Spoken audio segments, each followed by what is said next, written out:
Yes, sir, marami tayong do's and don'ts. Of course, nandyan yung mga kinukonsider natin yung mga billet, venue. Ngayon, para dito sa ating pinaka-main venue, of course, bawal talaga magdala ng mga anything that is illegal, no? Bladed weapons, firearms, ganun din po, bawal magkalat dito dahil higit lalo, mayroon pong ordinansa dito, yung single-use plastic, bawal po.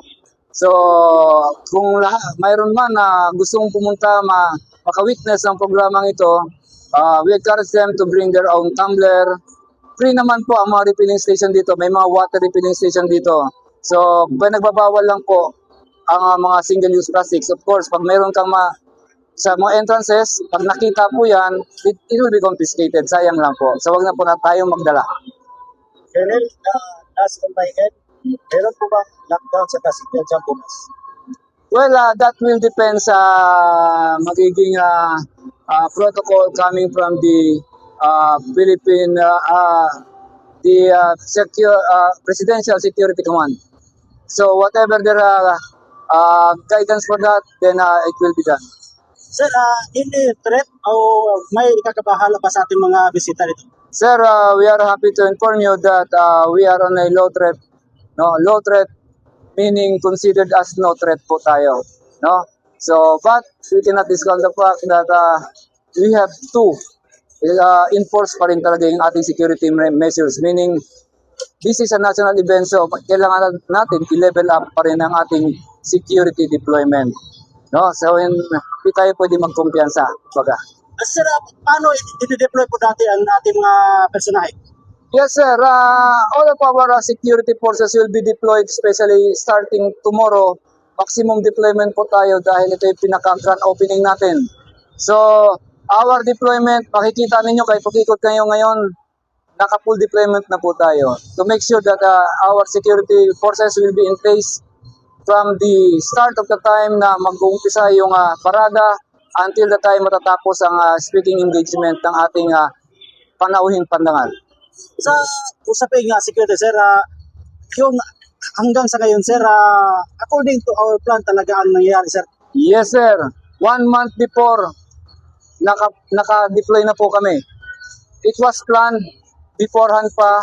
So, ang purpose po nun dahil kaya namin inagahan ang deployment namin, para ang aming security forces will be familiarized na magiging daily routine na nila ang security deployment para sa big event natin for this Palarong Pambansa, sir. Pero after this first day, sir, may mga adjustment ba tayo sa security protocol o measures sa ating sagawa? Sir, the security deployment will vary, will depend kung ano ang kakailanganin. But so far, we are in place. Everything we have planned are in place. Our deployment are in place. So wala pa po tayong babaguhin. Maliban na lang kung mayroon mga karagdagan na mga security preparations or to be deployed na kailangan deployan natin ng ating security forces, then we will adjust. At lahat po yan, mayroon tayong mga reserve forces for that. Sir, unang araw pala ito, sir, may isang linggo pa. Sir, ano ang mensahe mo sa lahat, sir? Yes, maraming salamat po. So, ang aking mensahe lang po ay para sa lahat ng taga-Agusan at lahat na rin ng taga-Caraga, Region 13. This is not an activity only of Agusan del Sur.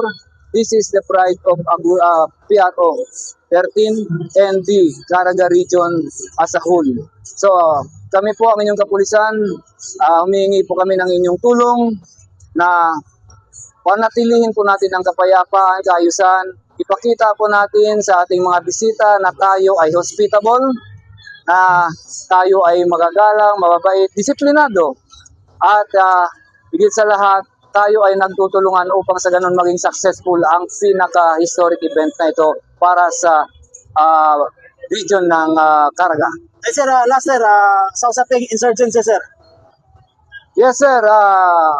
As being informed to us by the counterpart from the AFP, wala po tayong monitored insurgency simula pa ng mga nakaraang buwan hanggang sa mga oras na ito. So hopefully it will remain that way upang sa ganun naman po ay maging maayos, matagumpay ang pagdaraos ng palarong pambansa sa ating probinsya.